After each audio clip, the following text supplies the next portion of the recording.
आपल्या सगळ्यांचं उद्योग विभागाच्या मार्फत मी मनापासून पत्रकार परिषदेला स्वागत करतो।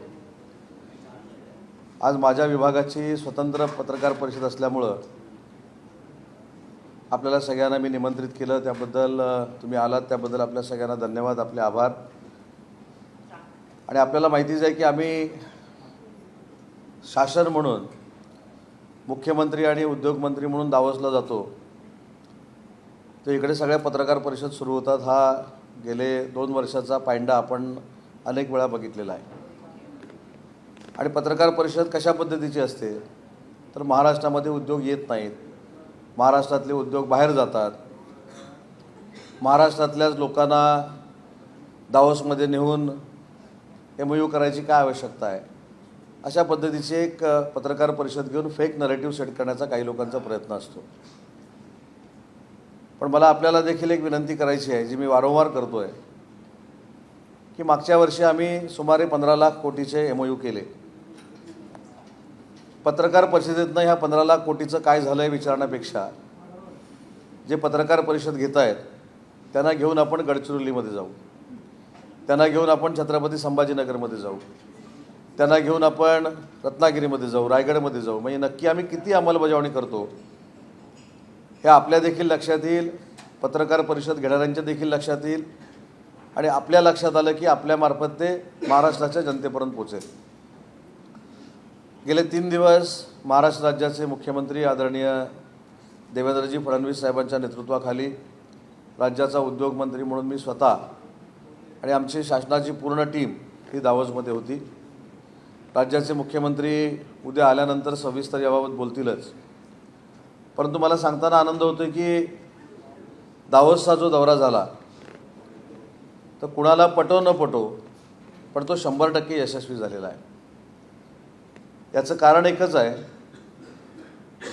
की कालपर्यंत जोपर्यंत मी त्या ठिकाणी होतो तोपर्यंत इंडस्ट्रीचे 51 MOUs झालेले आहेत आणि 16,69,487 कोटीचे MOU आम्ही दावोसमध्ये केलेत। MMRDAचे आम्ही 24 MOU केलेत, ते 29,43,300 कोटीचे आहेत। सिडकोचे आम्ही 6 MOU केलेत, ते 1,15,000 कोटीचे आहेत। असे सुमारे 37,27,787 कोटीचे MOU हे आम्ही दावोसमध्ये करण्यामध्ये यशस्वी झालो आणि त्याच्यातनं सुमारे 43 लाख मुलामुलींना रोजगार मिळेल अशा पद्धतीचे हे सगळे MOU आहेत।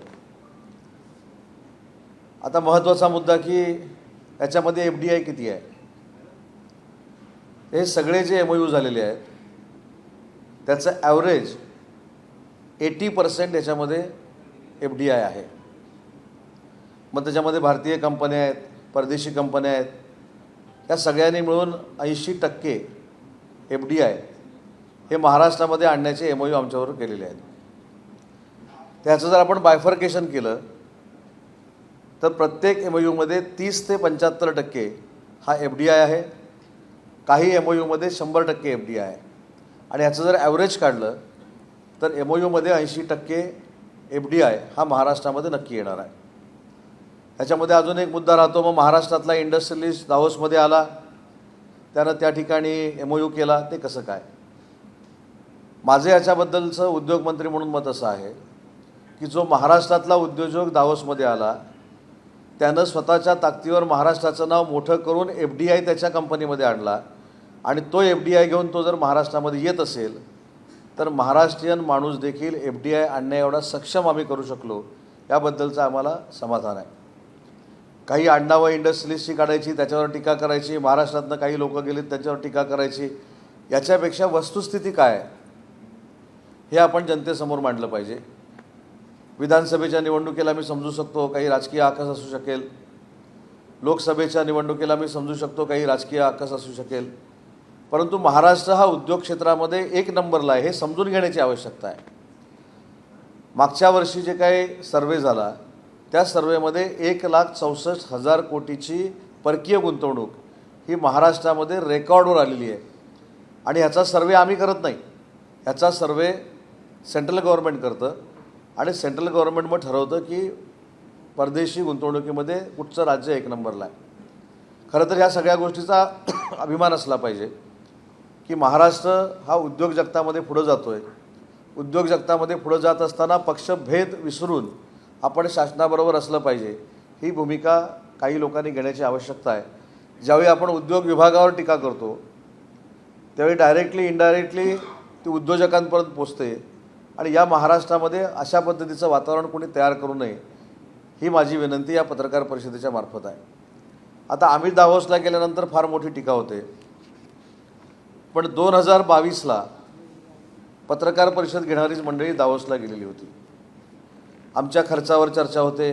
मी तर पुढच्या 8 दिवसामध्ये दावोसला किती खर्च झाला त्याचा हिशोब तुमच्या मार्फतच महाराष्ट्रासमोर ठेवणार आहे. परंतु 2022ला देखील काही मंडळी दावोसला गेलेली होती. त्याच्यामध्ये मुख्यमंत्री नव्हते, त्याच्यामध्ये उद्योगमंत्री होते, त्याच्यामध्ये पर्यावरण मंत्री होते, त्याच्यामध्ये ऊर्जा मंत्री होते, त्याच्यामध्ये या सगळ्यांचे OSD होते. त्याच्यामुळं मला असं वाटतं की टीका करताना बरं ते गेले होते ते महाराष्ट्राच्या भल्यासाठीच गेले होते असं माझं मत आहे. मला त्यांच्यावर टीका करण्याचा अधिकार नाही. पण जर तुम्ही सत्तेमध्ये असता तर तुम्ही देखील दरवर्षी दावोसला गेला असता आणि 2022ला जसा खर्च MIDCमधनं घेतला तसाच खर्च तो MIDCमधनं घेतला असता. त्याच्यामुळं उगाच नाहक गैरसमज पसरवण्यासाठी जसं BDP हा बाहेर गेला असं आपण सांगितलं होतं, सगळ्या मंडळींनी सांगितलं होतं. पण मला सांगताना मनापासूनचा आनंद आहे की हा BDP महाराष्ट्र शासन स्वतःच्या ताकदीवर रायगडमध्ये उभा करतो आहे. त्याची निविदा देखील झालेली आहे. हैदराबादच्या एका कंपनीला पहिला फार्मा पार्क करण्याची संधी उपलब्ध करून शासनानं दिलेली आहे. त्याच्यामुळे BDP जो गेला म्हणून सांगत होते तो BDP कुठेही गेलेला नाही, तो BDP महाराष्ट्रामध्ये होतो आहे. आता यावर्षीच्या MOUमध्ये काय नाविन्य आहे तर यावर्षीचा MOU हा प्रत्येक सेक्टरमधला आहे. मग तो ऑटोमेटिव्हमधला आहे, तो रिअल इस्टेटमधला आहे, तो डिफेन्समधला आहे, तो फार्मामधला आहे. अशा विविध सेक्टरमधला पैसा हा परकीय गुंतवणुकीमधनं महाराष्ट्रामध्ये येणार आहे आणि नक्कीच महाराष्ट्रामध्ये 40 ते 42 लाख मुलामुलींना रोजगार आम्ही उपलब्ध करून देणार आहोत. आता रिअल इस्टेटचा जो MOU आहे हा तिकडे का केला असं काही लोकांचं म्हणणं आहे. याची माहिती देखील मुख्यमंत्री महोदय उद्या आल्यानंतर आपल्याला देतील. याच्यामध्ये कुठेही काही लपून छपून केलेलं नाही. जी गुंतवणूक महाराष्ट्रामध्ये येते ती महाराष्ट्राच्या भल्यासाठी आणण्याचा आमचा सगळ्यांचा प्रयत्न आहे. आणि जो बेरोजगारी हा शब्द आपण कायमस्वरूपी वापरतो ती बेरोजगारी दूर झाली पाहिजे हा त्याच्यातला मूळ उद्देश असल्यामुळं दावोसला जाऊन आम्ही MOU करतो. दावोसला इंडियन पॅव्हिलियनमध्ये देखील महाराष्ट्राचं पॅव्हिलियन होतं आणि आम्ही स्वतःचं अस्तित्व हे दावोसमध्ये मुख्यमंत्र्यांच्या नेतृत्वाखाली सिद्ध केलं म्हणून महाराष्ट्राचं स्वतंत्र देखील पॅव्हिलियन होतं. आणि असं MOU करणारं महाराष्ट्र हे एक नंबरचं राज्य आहे. महाराष्ट्रातली अनेक राज्य आंध्र प्रदेश असेल, तेलंगणा असेल, मध्य प्रदेश असेल, ही सगळी राज्य तिकडे दावोसमध्ये होती. परंतु त्यांचं सुदैव आहे की ते तिथे गेल्यानंतर अशा पद्धतीची टीका कोण करत नाहीत. पण अजून एक महत्त्वाची गोष्ट महाराष्ट्राच्या जनतेला मी सांगेन की त्या सगळ्यांची गोळाबेरीज जरी केली तरी महाराष्ट्रात एवढी होत नाही. एवढे 37 लाख कोटीचे MOU आम्ही या ठिकाणी केलेले आहेत. अजून एक महत्त्वाचा मुद्दा की आपण जी तिसरी मुंबई म्हणतो त्या तिसऱ्या मुंबईमध्ये रायगड पेन ग्रोथ सेंटरची घोषणा ही काल माननीय मुख्यमंत्री मोदयांनी केली आणि तिथं देखील 1 लाख कोटीची गुंतवणूक आणण्याचा आमचा प्रयत्न राहणार आहे. आता ही जी गुंतवणूक आली, मी सगळे आकडे सांगत नाही, हा कागद मी तुम्हाला देतो. MMR रिजनमध्ये सुमारे 23 लाख कोटीची गुंतवणूक आहे. मल्टिपल लोकेशन्समध्ये 7,72,000 कोटीची गुंतवणूक आहे. कोकणमध्ये 3,10,000 कोटीची गुंतवणूक आहे. नागपूरमध्ये 1,95,000 कोटीची गुंतवणूक आहे. नाशिकमध्ये 30,100 कोटीची गुंतवणूक आहे. छत्रपती संभाजीनगरमध्ये 17,700 कोटीची गुंतवणूक आहे. पुण्यामध्ये 3,250 कोटीची गुंतवणूक आहे. अमरावतीमध्ये 1,000 कोटीची गुंतवणूक आहे.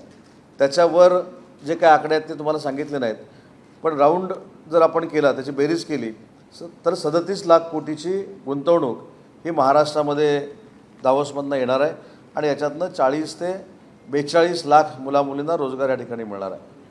बरं, ह्याच्यामध्ये अजून एक महत्त्वाची गोष्ट आहे की जसं मागच्या MOUचं मी सांगितलं की आपण जर आमच्याबरोबर आलात, छत्रपती संभाजीनगर असेल, रत्नागिरी असेल, नागपूर असेल, अमरावती असेल, नाशिक असेल किंवा गडचिरोली असेल, तर तिथं तुम्हाला इन्फ्रास्ट्रक्चर तयार होताना दिसतात. एकदा इंडस्ट्री आली की आज आली म्हणजे 6 महिन्यामध्ये इंडस्ट्री सुरू होत नाही. इंडस्ट्री सुरू व्हायला किमान 4 ते 5 वर्ष लागतात त्याचं प्रोडक्शन तयार होण्यासाठी. हे देखील काही लोकांना कळत नसल्यामुळं आपल्या पुढाकारानं जर अशा पद्धतीचा दौरा करायचा म्हटलं तर त्यांना देखील आपण सोबत घ्यावं ही माझी आपल्याला विनंती आहे. म्हणजे महाराष्ट्रामध्ये किती गुंतवणूक आली ही त्या सगळ्यांना कळेल. आणि म्हणून राज्याचा उद्योगमंत्री म्हणून ज्यावेळी 4 वर्षापूर्वी पहिल्यांदा मी तत्कालीन मुख्यमंत्री एकनाथ शिंदेसाहेबांच्या नेतृत्वाखाली दावोसला गेलो होतो, त्यावेळी 1,37,000 कोटीची आम्ही गुंतवणूक केली होती. त्याच्यातली 75% अंमलबजावणी झालेली आहे. दुसऱ्या वर्षी आम्ही एकनाथ शिंदेसाहेबांच्याच नेतृत्वाखाली गेलो होतो. दावोसमध्ये 3,16,000 आणि दावोसवरनं आल्यानंतर 3.5 लाखाची गुंतवणूक ही आपण परकीय आणली होती. त्याच्यातली 63% अंमलबजावणी झालेली आहे आणि मागच्या वर्षाची 70% अंमलबजावणी झालेली आहे. बाकीच्या राज्यांचा जर आपण अंमलबजावणीचा रेशो बघितला तर तो 35% ते 40% आहे, पण महाराष्ट्राचा 70 ते 75% आहे. हे देखील आमच्या टीमचं महत्त्वाचं काम आहे. आणि म्हणून नुसती टीका टिप्पणी करण्यापेक्षा हे कधीतरी कागद काही लोकांनी बघणं गरजेचं आहे. आणि म्हणूनच मगाशी मी सांगितलं की उद्योग विभागाला आमचा आनंद आहे की इंडस्ट्री, MMRDA आणि सिडको असे मिळून माननीय देवेंद्रजींच्या नेतृत्वाखाली, एकनाथ शिंदेसाहेबांच्या नेतृत्वाखाली आणि अजितदादांच्या नेतृत्वाखाली सुमारे 37 लाख कोटीचे MOU करण्यामध्ये आम्ही यशस्वी झालेलो आहोत. प्रकाश आंबेडकरांनी या दौऱ्यावरती टीका केली आणि राज्याचे मुख्यमंत्री देवेंद्र फडणवीस यांनी ते मटका घ्यायला जातात असं म्हटले.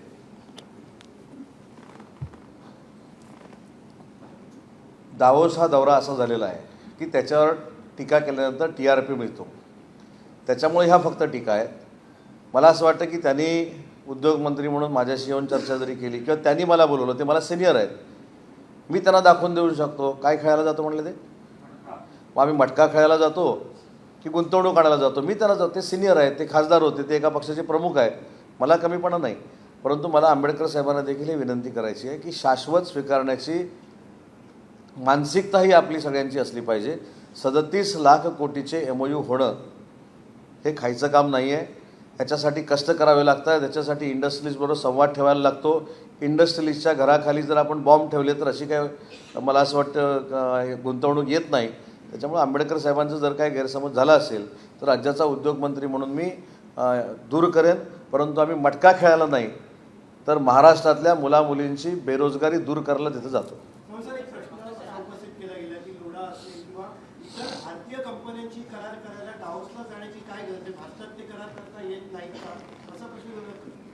याचं उत्तर मी सुरुवातीलाच दिलेलं आहे की महाराष्ट्रातला माणूस जर FDI आणण्या एवढा सक्षम झाला तर पोटसूळ कशासाठी? उलट आनंद असला पाहिजे की महाराष्ट्रातला माणूस वर्ल्ड इकॉनॉमिक फोरममध्ये जातो, स्वतःच्या ताकदीवर FDI आणतो आणि ती इंडस्ट्री महाराष्ट्रामध्ये सुरू करतो. खरं तर अशा महाराष्ट्रीयन उद्योजकांबद्दल आत्मीयता असली पाहिजे, त्यांच्यावर टीका करून उपयोगाचं नाही. विरोधक नेहमी अशी टीका करत असतात. विरोधकांनी अनेकदा अशी मागणी सुद्धा केली की या संदर्भात राज्य सरकारने किंवा उद्योग विभागाने व्हाईट पेपर पब्लिश करावा. तर हे विरोधकांचं तोंड बंद करण्यासाठी तुम्ही असं व्हाईट पेपर पब्लिश करणार आहात. मागच्या काही काळात दावोसमध्ये झालेली गुंतवणूक, प्रत्यक्ष ग्राउंडवर रियालिटीमध्ये उतरलेली गुंतवणूक आणि यावर्षी झालेली एकदा व्हाईट पेपर काढला ना मी 3.5 वर्षापूर्वी याच विरोधकांचं तोंड बंद करण्यासाठी असं म्हणणार नाही, त्यांना समजून सांगण्यासाठी, त्यांना जे काही कळत नाही ते कळवून देण्यासाठी विधानसभेमध्ये मी व्हाईट पेपर काढला. पण जे पत्रकार परिषदेमध्ये बोलतात त्यांनी एकानेही विधानसभेमध्ये तोंड उघडलं नाही, म्हणजे आमचा विजय झाला. आणि खरोखरच श्वेतपत्रिका कशाला, त्याच्या पुढं जाऊन मी सांगतो की आपल्या सगळ्यांनी मिळून एक तज्ज्ञ पत्रकारांची किंवा सिनियर पत्रकारांची एक टीम तयार करावी आणि मी जी गुंतवणूक सांगितलेली आहे त्या गुंतवणुकीसाठी आपण एक महाराष्ट्रामध्ये खरंच ही गुंतवणूक आली की नाही हे बघण्यासाठी यावं. आणि जर ती आली नसेल तर आम्हाला झोडपावं ना, आमचं काहीच म्हणणं नाही. पण जे फक्त घरातनं बाहेर येतात, फक्त पत्रकार परिषद घेतात, त्यांच्यावर पण विश्वास ठेवू नये. हा फेक नरेटिव्ह सेट करण्याची पद्धत लोकसभेपासून सुरू झालेली आहे.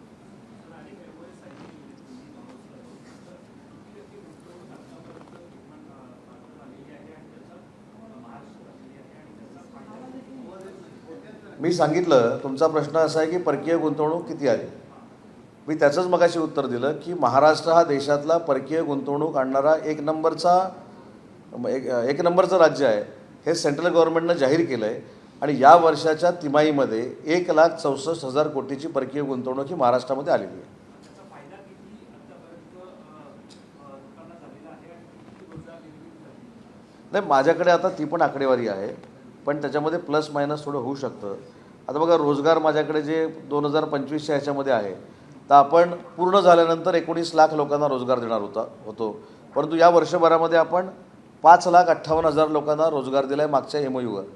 म्हणजे याचा अर्थ काय, जिथं इन्फ्रास्ट्रक्चर चालू आहे तिथं काही लोकांना काम मिळाले, काही तात्पुरत्या स्वरूपाची कामाला तिथे आहेत, पण जे प्रोडक्शन सुरू होईल तर हे खऱ्या अर्थानं रोजगार निर्मिती त्या ठिकाणी होईल. आपण प्रत्यक्ष उद्योग आणि गुंतवणूक ग्राउंडवर उतरावी यासाठी फॉलोअप हे करण्यासाठी माहीत आहे का अजून? यंत्रणा आहे का? फॉलोअप करण्यासाठी आपल्याला काही नक्कीच आहे ना. ते कशा पद्धतीने तो फॉलो माझ्या अध्यक्षतेखाली एक कमिटी आम्ही स्थापन केलेली आहे. त्याच्यामध्ये सगळ्या विभागाचे प्रधान सचिव, सगळ्या विभागाचे अतिरिक्त मुख्य सचिव हे त्याच्यामध्ये काम करतात. त्याच्यानंतर CMOकडनं सल्लागार जे कौस्तुभ दौसे आहेत ते देखील त्या कमिटीमध्ये आहेत. अशी एक 11 जणांची फार मोठी कमिटी आहे की जी 1 महिन्याने 15 दिवसांना बसते आणि किती MOU झाले होते, त्याचं पुढं काय झालं, त्याला आपण जमीन दिली का, त्याला आपण इन्फ्रास्ट्रक्चरच्या परमिशन्स दिल्या का, या सगळ्याचा रिव्ह्यू आम्ही घेतो आणि त्याचाच परिणाम आम्ही 75% गेलेलो आहोत. सर, प्रवीण राऊत इकडे दीपकच्या प्रश्नाला मी पुढे बोलतो. जे गुंतवणूक आपल्याकडे येते किंवा जे आपण MOU करतो त्याचा पाठपुरावा करण्यासाठी जसं तुम्ही कमिटी सांगितली, पण मुळात काय होते की ज्या उद्योजकांना आपण MOU साठी इकडे आणतो ते शासनाच्या प्रत्येक विभागामध्ये NOC घेताना त्या डिपार्टमेंटचे त्यांना उंबरठे झिजवावे लागतात. ते न करता या कमिटीच्या माध्यमातून NOCs डायरेक्ट त्यांच्यापर्यंत पोहोचवण्यासाठी गव्हर्नमेंट काही वेगळी एक कृती समिती तयार करू शकतं का? अतिशय चांगला. पुढचं. कारण त्यांना प्रत्येक टेबल टू टेबल फॉलो घ्यावं लागतं. हे आम्ही मंत्रालयात तुमच्या डिपार्टमेंटमध्ये स्वतः आम्ही ते गेल्या अनेक वर्षापासून अनुभवतोय.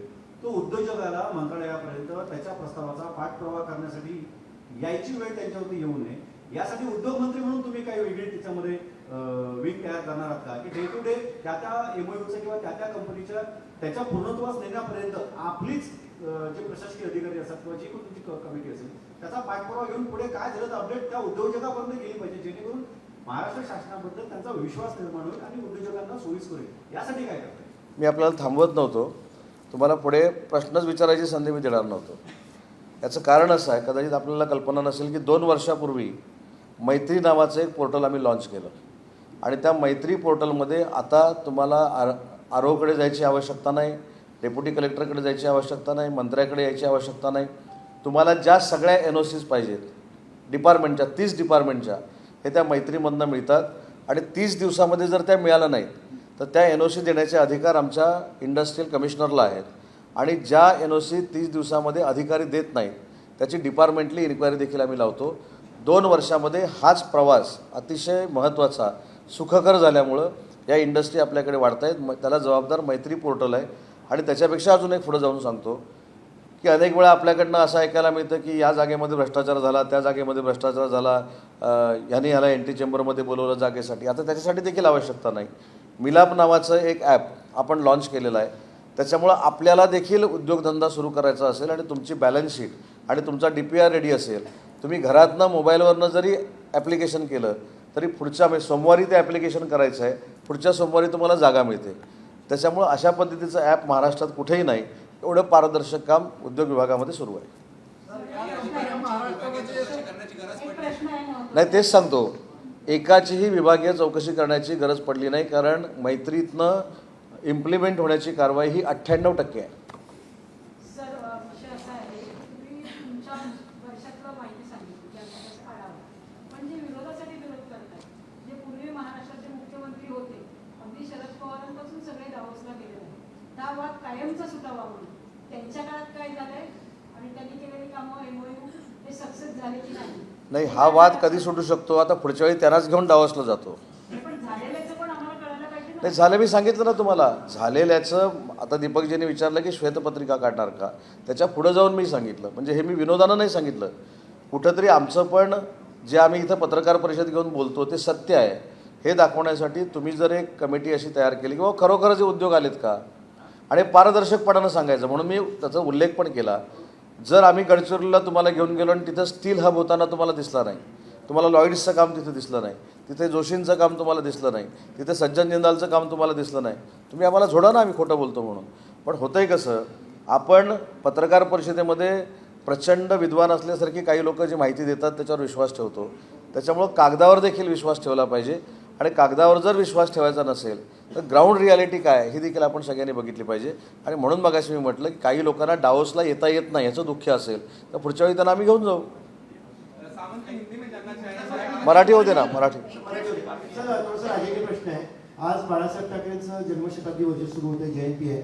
आज एकनाथ खडसे यांनी विधान केलेलं की बाळासाहेबांचं उदाहरण त्यांनी संबंध सांगितले की त्यावेळी मनोहर जोशींना मुख्यमंत्री करायचं का असं गोपीनाथ मुंडेंना बाळासाहेबांनी विचारलेलं.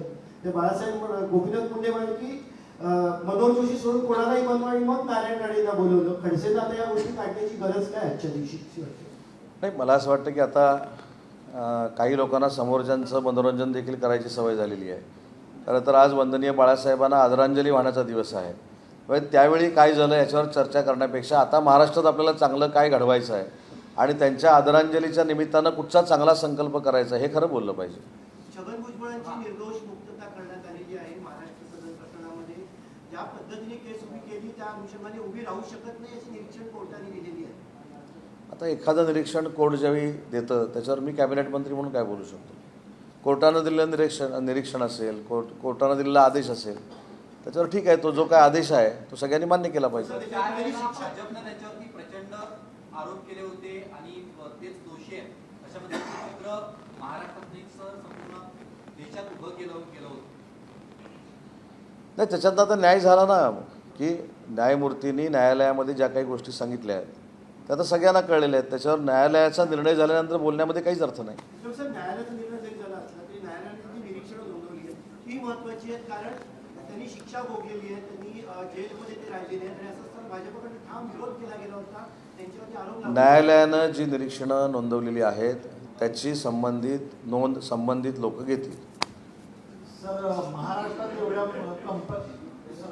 हां हां महाराष्ट्रात एवढ्या कंपन्या आता तुम्ही खात्याच्या बाहेर येऊ नका असं त्यांचं म्हणणं आहे. ते म्हणले आता परत खात्यावर जाऊ, तुम्ही खात्यावरच्या बाहेर जाऊ नका असं त्यांचं म्हणणं आहे. सर महाराष्ट्रात एवढ्या मोठी गुंतवणूक येतात, अनेक कंपन्या येतात, पण रिक्रुटमेंट टीम जी असते त्यामध्ये जी रिक्रुटमेंट टीम असतात त्या महाराष्ट्रातल्या लोकांना तरुणांना प्राधान्य देत नाहीत नोकरी देण्यासाठी बाहेरच्या राज्यातले. कारण तेच लोक मुळात बाहेरच्या राज्यातले सर्वाधिक असतात आणि प्राधान्य हे बाहेरच्या लोकांना बाहेरच्या तरुणांनाच रोजगार दिला जातो. असं काही ठिकाणी निश्चित आहे, परंतु कामगार आयुक्तालय त्याच्यावर कोऑर्डिनेट करत असतं.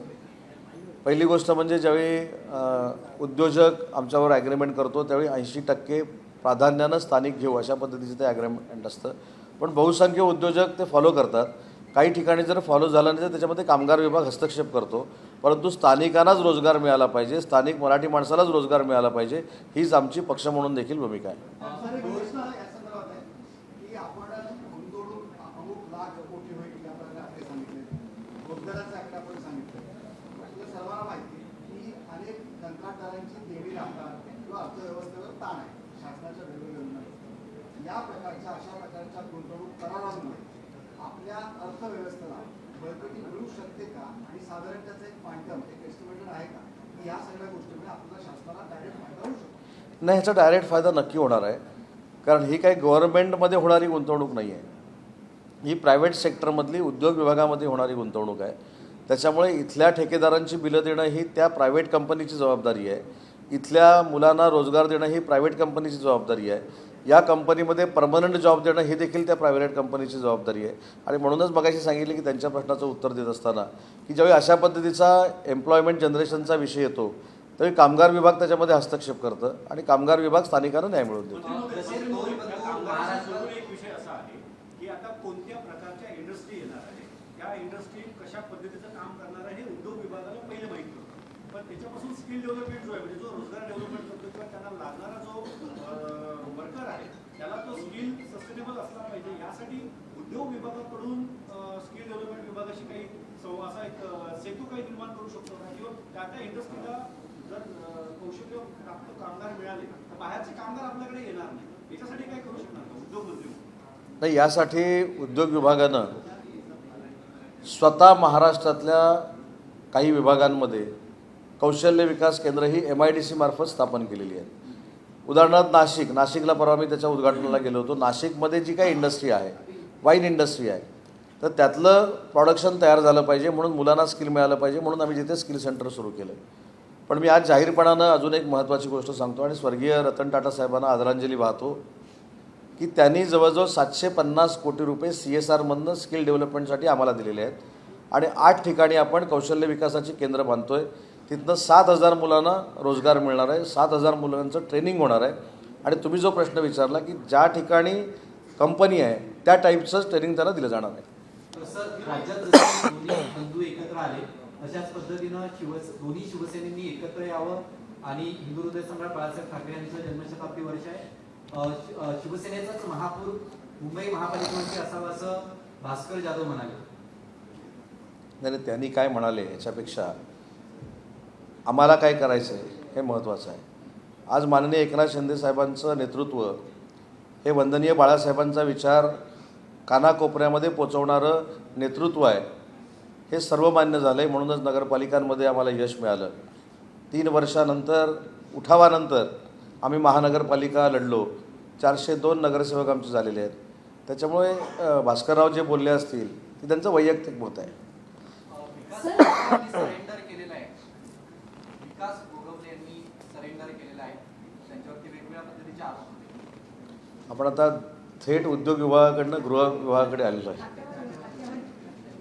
ते खात्यावर ये म्हणून सांगून नाही आहेत म्हटलं पळून गेले की काय. सांगितले की 30 लाख कोटी 37 लाख खात्यावर आलो परत आपण. हां, तर कोणत्या जिल्ह्यात आली? कारण आज बट्टे पाटलांनी सांगितलं की हे ठराविक जिल्ह्यात छत्रपती संभाजीनगर स्टील आपण गडचिरोलीचा विचार करतो, तर बाकीच्या जिल्ह्यात आली. बंटी पाटील हे माझे मित्र आहेत. त्यांच्या प्रश्नाला पहिलं उत्तर देतो की कोल्हापूरमध्ये IT पार्क व्हावा ही अनेक वर्षाची मागणी होती. ही आम्ही पूर्ण केली. त्याच्यासाठी आता जागा ॲक्वायर आम्ही करतो आहे. रत्नागिरी कोल्हापूर हायवेवर जागा ॲक्वायर करतो आहे आणि अतिशय सुसज्ज असा IT पार्क होण्यासाठी IT उद्योजकांची कॉन्फरन्स देखील पुढच्या महिन्यामध्ये कोल्हापूरमध्ये आहे. हे बंटी पाटलांच्या प्रश्नाला उत्तर झालं. आणि बंटी पाटील साहेबांना हा मी कागद नक्की पाठवून देईन की विभागनिहाय आणि जिल्हानिहाय किती गुंतवणूक आलेली आहे. त्याचा तर वेळ मी घेत नाही. पण बंटी पाटील साहेबांना सांगा की IT आम्ही मंजूर केला तिकडे.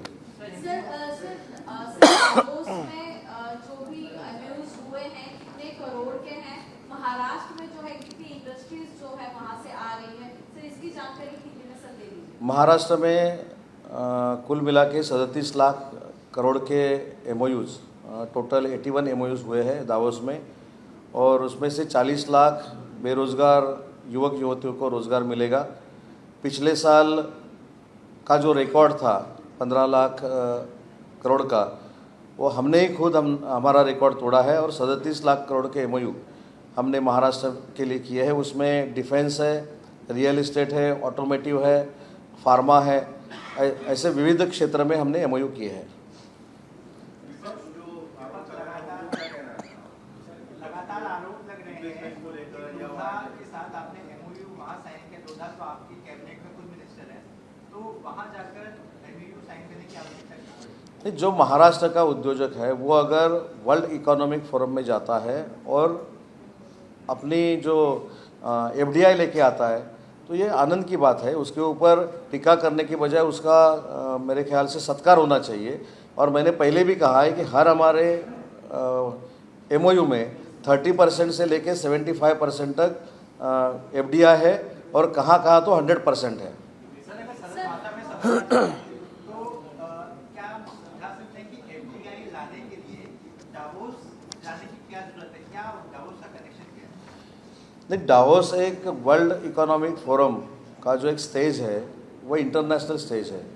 वहाँ जब हम स्टेट लेके जाते हैं तो अपने स्टेट की तरफ देखने का जो नज़रिया है वो बदल जाता है. हम भी वर्ल्ड इकोनॉमिक फोरम में जाके कुछ कर सकते हैं. ये माहौल हम वहाँ पैदा कर सकते हैं. और ये जो इंडियन लोग वहाँ गए, महाराष्ट्रियन लोग वहाँ गए, उनको यहाँ आके सत्कार करना चाहिए क्योंकि वो FDI लेके आ रहे हैं. अगर सिर्फ इंडियन करेंसी में कोई व्यवहार करता, इंडियन करेंसी में MOU करता, तो वो बात अलग है। लेकिन ये सब लोग FDI लेके इंडिया में आ रहे हैं। सर लेकिन यूपीटी के नेता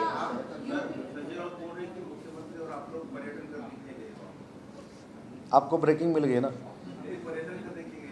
नहीं, पिछले साल भी वही बोले थे, उसके पहले साल भी वही बोले थे, लेकिन उसके पहले 2 साल वो नहीं बोले थे क्योंकि सरकार में हम थे। और 2022 में जो गए थे वो भी क्या पर्यटन के लिए गए थे? तो ये सिर्फ ब्रेकिंग न्यूज़ देने के लिए पत्रकार परिषद रहती है। लेकिन आज हमने जो MOU किए हैं वो महाराष्ट्र के औद्योगिक सेक्टर में बहुत बड़ी बात है। सर यूपीटी के नेता अंबादास दानवे जो है दावोस को लेकर ट्वीट करते हैं कि दावोस में सिर्फ दिखावे के लिए करोड़ों रुपए के अब्यूज साइन किए जा रहे हैं, सिर्फ कैसेट बजाई जा रही है, लेकिन जमीनी स्थिति जो है वो कुछ और है। इस तरह का ट्वीट है उनका, क्या कहना चाहिए? अंबादास दानवे जी को मेरा ये कहना है कि आपके बाजू में जो ऑरिक्स सिटी है, वो ऑरिक्स सिटी में जो 60,000 करोड़ के ऑटोमेटिव सेक्टर के हमने MOUs की थे पिछले साल, वो भी काम शुरू हुआ है, वो जाके देखें। सर आदित्य ठाकरे की तरफ से ट्वीट किया गया है, उनका ऐसा कहना है कि डॉलर जो है अब कहीं ना कहीं बहुत ज्यादा बढ़ गया, रुपीस की वैल्यू नहीं रही है। उन्होंने साफ इशारा किया उस पर कि कोई अभी रुपीस की वैल्यू नहीं बची है डॉलर के साथ। किससे देखते हैं? नहीं, आप मेरे ख्याल से वो ट्वीट की तरफ ध्यान देने के बजाय ये पत्रकार परिषद में ध्यान अगर दोगे ना, तो ये हमारा जो 37 लाख का MOU यहाँ हुआ है वो लोगों के साथ जाएगा, लोगों के पास जाएगा, क्योंकि उनको ट्वीट करने की आदत है। वो रोज़ रोज़ ट्वीट करते हैं, उसके ऊपर बयानबाजी करने में क्या ज़रूरत है? हमने जो किया है वो आज हम आपके सामने प्रूफ लेके बैठे हैं। 2024 का एग्जीक्यूशन रेट क्या है, जिस तरह के आप मैंने बोला ना 70 to 75%। जो हमने एग्जीक्यूशन किया है उसका रेट 70 to 75% है और देश में सबसे ज़्यादा परसेंटेज है। उदय जी, आपने कहा कि 42 लाख बेरोजगार लोगों को जॉब्स मिलेगी। जैसे कि आपने कहा कि पिछले साल का एग्जीक्यूशन रेट अभी आपने समझाया, कि आपके पास कोई रफ आंकड़ा होगा कि पिछले साल जो MOU साइन किए गए थे उसके वजह से कितनी एम्प्लॉयमेंट अब तक प्राप्त हुई, और ये जो 42 लाख की एम्प्लॉयमेंट का दावा है इसका कोई टाइमलाइन है? नहीं, ये प्रूफ देके मैं कह सकता हूँ कि पिछले साल हमने जो MOUs किए थे उसमें से 5,58,000 लोगों को हमने वो अभी मेरे ख्याल से इंफ्रास्ट्रक्चर में रहेगा, क्या उनके डिपार्टमेंट में रहेगा, हमने रोज़गार दिए हैं। और वो टोटली 5 साल के बाद 20 लाख रोज़गार उसमें क्रिएट होंगे। वैसा ये जो प्रोजेक्ट रहता है वो क्या 1 साल में कंप्लीट नहीं होता, उसको भी 1 से 5 साल लगते हैं। इसलिए ये जो पूरा प्रोजेक्ट ख़त्म होने के बाद जब प्रोडक्शन के लिए जाता है तब आज के साल के जो MOU हुए उसमें से 40 लाख लोगों को रोज़गार मिलेगा। साहेब, एक प्रश्न आहे की बिहार भवन होतं आहे मुंबईत, महाराष्ट्रात, पण मराठी भवनाचं अजून काय नाही आहे. नुकतंच ठाकरे शिवसेनेने आरोप केला की तिथं बिल्डरला जागा दिली, जी मराठी भवनाला चढणी रोडची जागा होती. तर त्या संदर्भात काय? तुम्ही भारीच त्यांच्यावर विश्वास ठेवता. खरोखर आपल्याला पण धन्यवादच दिले पाहिजे. ते एवढं खोटं बोलतात ते तुम्हाला खरं वाटतं, आणि आम्ही एवढं खरं बोलतो ते तुम्हाला खोटं वाटतं. आपण इथनं आता सगळ्यांनी आपण माझ्यावरच चला. मराठी भाषा विभाग देखील माझ्याकडे आहे. मी तुम्हाला कुठं काम चालू आहे हे दाखवतो, सगळ्या अधिकाऱ्यांना तिथं बोलवतो. मग तुम्ही मात्र ही बातमी दिली पाहिजे की हे रोज खोटं बोलतात. म्हणजे आज नरिमन पॉईंटला मराठी भाषा भवनाचं 100 कोटी रुपयाचं माझ्या विभागाचं काम सुरू आहे. ह्याला आपल्या मरीन ड्राईव्हला बालभवनच्या बाजूला, तरी काही लोकांना दिसत नाही. त्याच्यामुळे माझी विनंती आहे दीपकजी, आपण सगळ्यांनी इकडून जाऊन हा प्रश्न कायमचा बंद होईल. सर, ज्यांना दिसत नाही अशांना दिसावं म्हणून आपण काही करणार. तुम्हालाच घेऊन जातो ना तिकडे. ज्यांना दिसत नाही, आता जसं बघा ते डावोसवर टीका करतात, त्यांना डावोसला मला घेऊन जावं लागेल. तसं आता मराठी भाषा भवन कुठं चालू आहे तिथं त्यांनी वेळ देतो, मी त्यांना बघायला या. नाही, एक सांगतो ना मी, महाराष्ट्राच्या विकासासाठी त्यांनी चांगली संकल्पना जर मांडली, महाराष्ट्राचा उद्धार त्याच्यामध्ये होणार असेल, सारखे सारखे टोमणे नसतील, तर मी देखील त्यांनी सांगितलेलं काम करायला तयार आहे. मी रेकॉर्डवर सांगतो. त्याच्यामध्ये काय, महाराष्ट्राला आपल्याला पुढं न्यायचं आहे, पण ते सांगायला तर आले पाहिजेत. फक्त मुख्यमंत्र्यांना भेटणं हे काय विकासाचं काम होऊ शकत नाही. त्याच्यामुळे त्यांनी चला मराठी भाषा भवन दाखवतो, मराठी भाषा भवनाचं उपकेंद्र ऐरोलीमध्ये आता सुरू करतो ते दाखवतो, काही ठिकाणी आता पुस्तकांची गावं केलेली आहेत ती मी दाखवतो, मी पुराव्याने सिद्ध करतो. आज शाम को राज ठाकरे उद्धव ठाकरे एक साथ आए, बाला साहब का कार्यक्रम है जयंती का, लेकिन जिस तरह से पिछले 2 दिनों से बादल दंगा हुआ कर रहे थे, राजनीतिक कुछ हो सकता है, कल्याण डोंबिवली में एमएस अलायंस के बाद आपके साथ आ गई, क्या ये अलायंस टिक पाएगा या आपको लगता है की राज ठाकरे? नाही, मला असं वाटतं मराठीमध्ये सांगतो, एक वाक्य आहे ते मराठीमध्ये असं कोणीतरी लिहून ठेवलं आहे पूर्वजांनी की राजकारणामध्ये कोणी कोणाचा शत्रू नसतो आणि कोणी कोणाचा मित्र नसतो. मला असं वाटतं हे ती टॅगलाईन मास आहे पॉलिटिक्स में. आता काय सांग ह्याचं ट्रांसलेशन. हाँ, राजनीति में कोई किसी का दोस्त नहीं होता और कोई किसी का शत्रु नहीं होता. हाँ, हमेशा ये कहते हैं. हाँ, दोस्ती हो सकती है अभी राज ठाकरे? क्यों नहीं हो सकती है.